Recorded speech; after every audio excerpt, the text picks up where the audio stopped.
بسم اللہ الرحمن الرحیم۔ ایک دفعہ حضرت بلال رضی اللہ تعالیٰ عنہ نے حضرت ابو ذر کو کسی بات پر ٹوکا۔ حضرت ابو ذر غفاری رضی اللہ تعالیٰ عنہ نے حضرت بلال کو کہا، اے کالی کلوٹی ماں کے بیٹے، اب تو بھی میری غلطیاں نکالے گا؟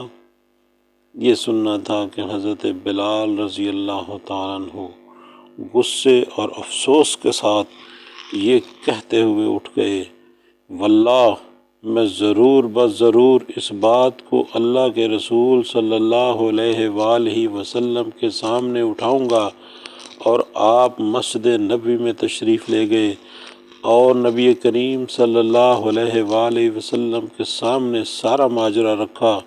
اللہ کے رسول صلی اللہ علیہ وآلہ وسلم کے چہرے مبارک کا رنگ بدل گیا اور آپ صلی اللہ علیہ وسلم نے ارشاد فرمایا، اے ابو ذر، کیا تم نے بلال کو اس کی ماں کی آر دلائی ہے؟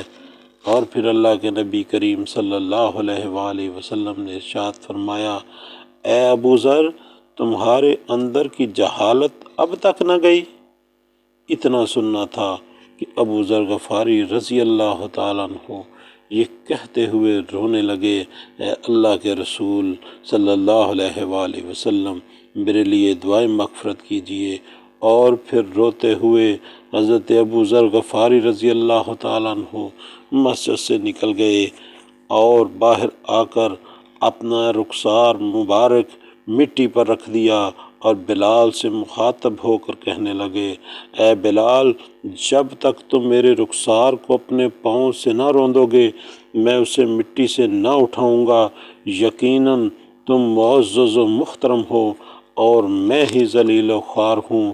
یہ دیکھ کر حضرت بلال روتے ہوئے آئے اور ابو ذر سے قریب ہو کر ان کے رخسار مبارک کو چوم لیا اور بے ساختہ کہنے لگے، واللہ میں کیسے اس رخسار کو روند سکتا ہوں جس نے ایک بار بھی اللہ کو سجدہ کیا ہو۔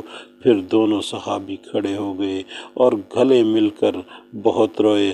حضرت بلال رضی اللہ تعالیٰ عنہ نے حضرت ابو ذر غفاری رضی اللہ تعالیٰ عنہ کو معاف